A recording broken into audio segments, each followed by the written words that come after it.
On est en Afrique, on est dans un continent où les gens aiment beaucoup la couleur. On est dans un cadre où, ne serait-ce qu'un graffeur qui peint, il suscite tout un engouement. Ce qu'il fait, les gens se posent des questions du début jusqu'à la fin. Ils font des débats sur ce qu'il fait. Alors nous, on s'est dit que peut-être que ça pourrait permettre de parler à la population. On est dans une société où le taux d'alphabétisation est très faible. Donc on a besoin des fresques, de faire des images pour pouvoir faire comprendre aux gens, mais aussi d'écrire pour ceux qui comprennent, puissent aussi expliquer ceux qui ne comprennent pas. Et au niveau de Rufisque, nous avons dit, parce que aussi le graffiti sénégalais, il est très spirituel, n'est-ce pas? Il est très spirituel. Donc le message qui était, c'était « Set si jamu yalla la bok ». Ça veut dire être propre, ou bien la propreté est une partie, ou bien fait partie de l'adoration de Dieu.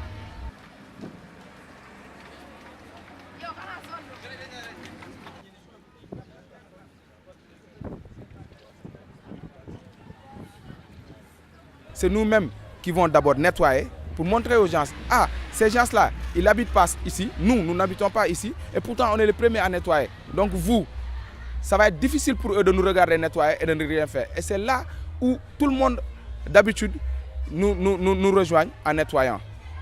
Parce que aussi le graffiti au Sénégal et le festigraphe est un peu né dans ce contexte-là. Parce qu'au début, c'était de voir comment on peut crédibiliser notre art. Ça, c'était un. Deuxièmement, c'était comment faire respecter le graffiti au Sénégal. Et nous ciblions des lieux où c'est transformé en dépotoir d'ordures, ou bien où les gens passaient pour uriner, sans que personne n'intervienne. Alors nous attendions la nuit, on nettoyait tout, on enlevait tous les saletés, on mettait une belle fresque. Et le lendemain, on constatait que, voilà le regroupement des chauffeurs de bus ou bien de taxi allait s'installer là-bas, sous une tente, et c'était devenu une place publique. Sinon, c'est une personne qui a une gargote, qui allait trouver le lieu très propre, qui allait s'installer et qui vendait sa gargote. Alors on s'est dit que ça pourrait être un bon moyen de sensibiliser. Et c'est là que nous avons commencé. Et quand ça a eu un effet de boomerang, quand ça a eu un respect au niveau des populations, donc le festigraphe, il est un peu né comme ça.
Que le graffiti évolue.